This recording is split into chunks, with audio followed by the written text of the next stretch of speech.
नमस्कार दोस्तों, मेरा नाम है Amit and I make apps. आज की वीडियो में हम बात करेंगे फेक डेवलपर्स के बारे में। फेक डेवलपर्स क्या होते हैं और कैसे आप इनसे बच सकते हैं। ओके, तो वीडियो लास्ट तक देखना भाई, बहुत कुछ इसमें आपको जानकारी मिलेगी। और इस वीडियो में मैं आपको 2 रियल लाइफ स्टोरी बताने वाला हूं जो कि मेरे क्लाइंट के साथ घटित हो चुका है।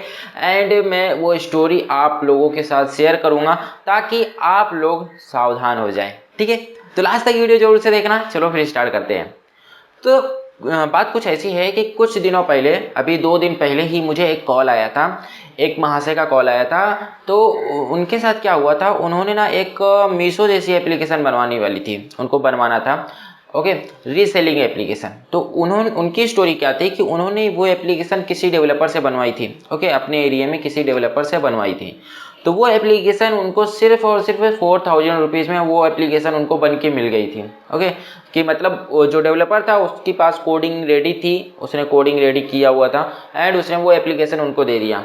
तो पहली बात तो ये काम हुआ। दूसरी बात ये कि जैसा कि मैं हर वीडियोस में आप लोगों को बताता हूँ कि सर्वर अपना रखो, ये चीज़ें ले लो, ये सारी के ऊपर मैंने वीडियोस बना के रखी हैं। ओके, कि आपको क्या कौन कौन सी चीज़ें हैं, जब आपको डिलीवरी होती रहती है आपकी, तो ये सारी फाइल्स ले लेनी चाहिए। ओके, और आपको मतलब सर्वर वगैरह क्यों अपना रखना चाहिए, ये सब के ऊपर मैंने पर्टिकुलर वीडियो बना के रखा है। लेकिन उन्होंने सर्वर अपना नहीं लिया। ओके, वो जो डेवलपर था उसी के सर्वर पे वो एप्लीकेशन चलवा रहे थे। एंड उसके बाद कुछ नेसेसरी फाइल्स रहती हैं जो कि इम्पोर्टेंट रहती हैं, वो फाइल्स भी उन्होंने नहीं ली। ओके, तो बाद में क्या हुआ, बाद में ऐसा हुआ कि वो एप्लीकेशन सही से चल नहीं रही थी। कुछ कुछ चीज़ें हैं जो कि एडमिन पैनल पे सही तरीके से शो नहीं हो रहा था। तो फिर उनको क्या हुआ ना, कस्टमाइज करवाना पड़ा, उसमें कस्टमाइजेशन करवाना पड़ा। उन्होंने बोला कि भाई मुझे यहाँ पे कुछ ऐसा ऐसा लगा के दे दो ताकि मुझे ये आसानी हो जाए। ठीक है, उसके बाद जो डेवलपर था वो थोड़ा ज़्यादा चार्ज करने लगा। अब क्योंकि उन्होंने एप्लीकेशन ही 4000 में बनवाई थी, तो जो डेवलपर था वो बोला कि भाई मुझे 2000 रुपीज़ पर डे चाहिए, और ये काम करने में मतलब जितना भी दिन लगेगा उसके हिसाब से मैं 2000 रुपीज़ पर डे चार्ज करूँगा।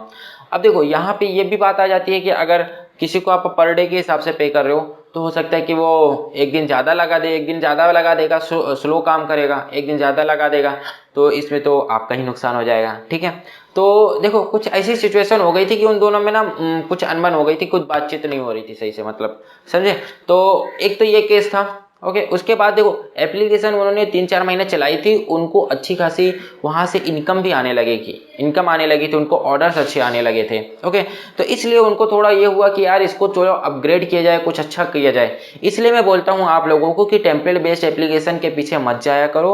और अगर आपको बिजनेस स्टार्ट करना है, ये सारी बातें मैं पहले वीडियो में बता चुका हूँ कि अगर आपको बिजनेस स्टार्ट करना है तो बिजनेस के लिए आप टेम्पलेट बेस्ड एप्लीकेशन मत बनवाओ, आप रिक्वायरमेंट बेस्ड या फिर कोई दूसरी अच्छी एप्लीकेशन बनाओ। ठीक है, आप टेम्पलेट बेस्ड एप्लीकेशन उस टाइप की मत बनवाइए। ठीक है, दूसरी स्टोरी आप सुन लीजिए, फिर इसके कंक्लूजन पे आएंगे। पहले ये दूसरी स्टोरी भी सुन लीजिए। दूसरी स्टोरी क्या है, दूसरी स्टोरी ये है कि देखिए, एक क्लाइंट था जो कि मुझे तकरीबन 1 महीने पहले कॉल किया था। उनको एक एप्लीकेशन बनवानी थी।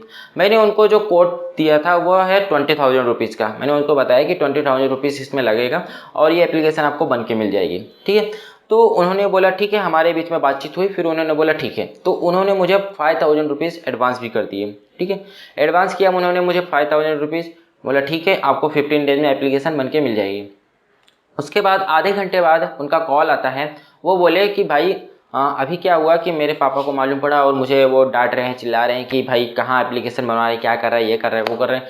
तो आप एक काम कीजिए, 5000 रुपीज़ मुझे रिटर्न कर दीजिए। वो बोला ठीक है कोई बात नहीं, आप अपने 5000 रुपीज़ ले लीजिए। तो मैंने उनको 5000 रुपीज़ जो उनके एडवांस थे वो उनको दे दिए। ठीक है, तो अब क्या हुआ, तो वही महाशय का मुझे 15 दिन बाद फिर से कॉल आया। 15 दिन बाद कॉल आया। अब उन्होंने मुझसे बात किया, बोला भाई अब मुझे फिर से वो एप्लीकेशन बनवानी है। मैं बोला भाई अभी तो मैं एप्लीकेशन वो वाली नहीं बना पाऊंगा, क्योंकि अभी मेरा जो टाइम है, शेड्यूल है, बहुत बिजी है। अभी मैं 1 महीने तक तो मेरे पास कोई भी ऑर्डर लेने का तो मतलब जगह ही नहीं है कि 1 महीने तक मेरा पूरा फिक्स है।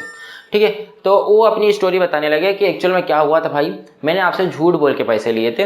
ओके, मेरे कोई पापा वगैरह डांट नहीं रहे थे मुझे, मैंने आपसे झूठ बोल के पैसे लिए थे। बोला भाई क्यों झूठ बोले यार, क्या ऐसी आन पड़ी कि झूठ बोल के पैसे लिए, आप पैसे ही मांग लेते तो मैं दे देता। मुझे इतना वो नहीं पड़ी है कि मुझे कोई एक ऑर्डर नहीं मिल रहा है, कि या फिर एक ऑर्डर मिल गया तो मैं उसको कैसे छोड़ूं, मुझे उसकी कोई पड़ी नहीं थी।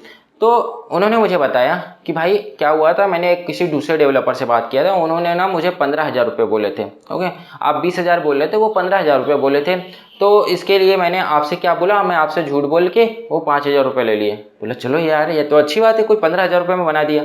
तो बनी कि नहीं बनी एप्लीकेशन? तो बोले यार नहीं यार, उन्होंने मुझसे 5,000 रुपये लिया और 10 दिन तक मुझे बोला बन रहा है, और फिर उसके बाद अपना मोबाइल स्विच ऑफ कर दिया। अब उसका फ़ोन लगाता हूँ, व्हाट्सअप करता हूँ तो रिप्लाई ही नहीं आता। बोला यार ये तो और अच्छा बात हुआ। ओके, तो देखो अब इस दोनों केस में आप समझ सकते हो कि कंक्लूजन क्या है। आप कैसे समझ सकते हैं कि कोई डेवलपर अच्छा है, फेक है, क्या है। तो पहली बात तो यह है दोस्तों, देखो हमेशा सस्ते के चक्कर में मत जाओ। ठीक है, हर सस्ती चीज़ अच्छी नहीं होती है। ठीक है, हर पीली दिखने वाली चीज़ सोना नहीं होती। अब देखो इन्हीं का केस देख लो, जो कि अभी दूसरी स्टोरी बताया।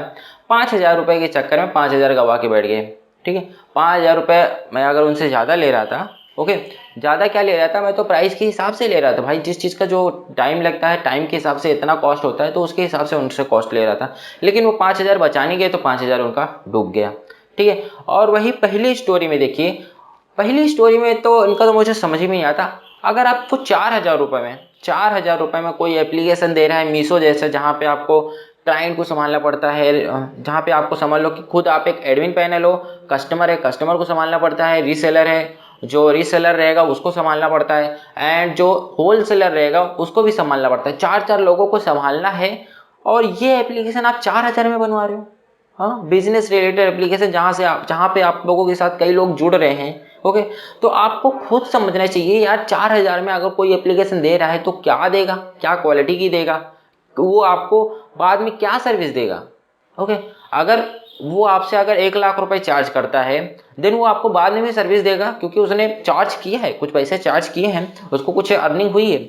अगर वो आपसे 4,000 रुपये चार्ज कर रहे हैं, देन आप उससे क्या बाद में क्या एक्सपेक्टेशन रखोगे। ओके, बाद में वो क्या हिसाब से आपको मतलब सर्विस देगा। अगर वो सर्विस देगा भी, देन वो आपके उस सर्विस के हिसाब से चार्ज करेगा। कई बार ऐसा होता है ना दोस्तों, हम लोग एप्लीकेशन तो बहुत सस्ते में बनवा लेते हैं, लेकिन जब उसको अपडेट कराने की बात आती है ना, तब हम लोग नहीं करवा पाते। वो क्यों नहीं करवा पाते, मैं आपको बताता हूँ। जैसे कि अगर किसी एप्लीकेशन को डेवलपमेंट की जो कॉस्ट रहती है ना, वो ज़्यादा रहती है। अगर आप किसी डेवलपर से या फिर किसी से भी करवा रहे हो, तो उसकी जो कॉस्ट आती है ना, ज़्यादा आती है। डेवलपर अपना टाइम खर्च करता है, एनर्जी जो भी है चीज़ें खर्च करता है। ठीक है, अगर जैसे कि मैं एक डेवलपर हूँ, मेरी पर मंथ की अर्निंग मान लो 1.5 लाख रुपए है। ओके, अगर मैं कोई एक प्रोजेक्ट लेता हूँ जिसमें कि मुझे 1 महीना पूरा देना है, तो क्या मैं 1.5 लाख रुपए से कम लूँगा, कम चार्ज करूँगा? नहीं ना। अगर मैं 50,000 में कर रहा हूँ, तो मैं उसके हिसाब से टाइम दूंगा। मैं सोचूंगा कि वो एप्लीकेशन 10 दिन में बन के खत्म हो जाए। तो आपको ये देखना है कि अगर आपकी कोई एप्लीकेशन है, अगर आप कोई 3,000, 4,000, 5,000, 10,000 में दे रहे हैं, तो आपको सोचना पड़ेगा कि क्या वो सच में जेन्युइन एप्लीकेशन दे रहा है। क्या वो अभी जो इसे वर्क कर रही है वैसे बाद में भी वर्क करेगी? क्या जो बंदा दे रहा है, क्या वो बाद में आपको सर्विस देगा? अगर देगा भी तो कितना लेगा, क्या लेगा? ठीक है, पहली बात तो एक बात और मैं आप लोगों को बता देता हूँ। देखो हर टाइम डेवलपर्स की गलती नहीं होती, कुछ टाइम हमारी भी गलती रहती है कि हम 4,000 रुपये में मीशो जैसी एप्लीकेशन डेवलप करवा रहे हैं, तो इसमें हमारी भी गलती है। ओके, हमको खुद समझना चाहिए यार 4,000 रुपये में क्या आता है। हाँ, क्या आता है 4,000 में हम एप्लीकेशन डेवलप करवा रहे हैं। ओके, तो ये सारी चीज़ें हमको खुद समझनी रहती है। एक चीज़ और, अगर मान लो कि मेरे पास केवल 4,000 रुपये है, मेरे पास 5,000 रुपये समझ लो, मैं कोई एक एप्लीकेशन ऐसा डेवलप करवा लिया, उसके बाद जब उसमें अपडेट कराने की बारी आती है ना, देखो एक बार अगर मैं डेवलपर हूँ, मैंने एक बार अगर कोई एप्लीकेशन डेवलप कर दी, देन उसको मुझे रेप्लिकेट करके देने में ज़्यादा कॉस्ट नहीं आएगा। ओके, मान लो मैंने 1,00,000 रुपये लगा के एक एप्लीकेशन डेवलप कर ली। ओके, देन अगर मैं उसी एप्लीकेशन को 10 लोगों को देता हूँ 10-10 हज़ार में, तो मेरी एप्लीकेशन की कॉस्ट निकल आएगी। लेकिन जब बात आती है उसमें अपडेट करने की, नया फीचर ऐड करने की, तब तो 10,000 रुपये के हिसाब से थोड़ी कॉस्ट लगेगा। हम क्या सोचते हैं कि हमने 10,000 रुपये में पूरी एप्लीकेशन ली है, तो यहाँ इसमें ये छोटा सा जो चेंज है वो करने में हमको मतलब समझ लो 500, 1,000, 2,000 रुपये कॉस्ट आएगा। लेकिन ऐसा नहीं है।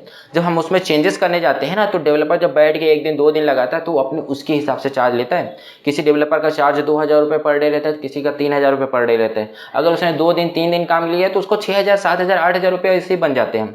ठीक है, देन वो क्या करेगा, पूरा बैठ के काम करेगा आपके लिए। ओके, तो आप लोगों को ये सोचना है कि अगर आपके पास बजट है, अच्छा बजट है, तो आप अच्छी एप्लीकेशन बना के बिजनेस कीजिए। और खास तौर पे बिजनेस रिलेटेड एप्लीकेशन आप ऐसे हल्के में, सस्ते में मत बनवाइए, और 2,000, 3,000 के चक्कर में जाइए ही मत। अच्छे जेन्युइन तरीके से बिजनेस स्टार्ट करो यार, कोई मजाक थोड़ी कर रहे हो। ठीक है, कि आपने 4,000 5,000 रुपये की एप्लीकेशन बनवा के फिर मार्केट में उतर जाओगे, इससे आपका भी नाम खराब होगा और बाकी तो है ही। तो बस दोस्तों फिलहाल के लिए इस वीडियो में इतना ही।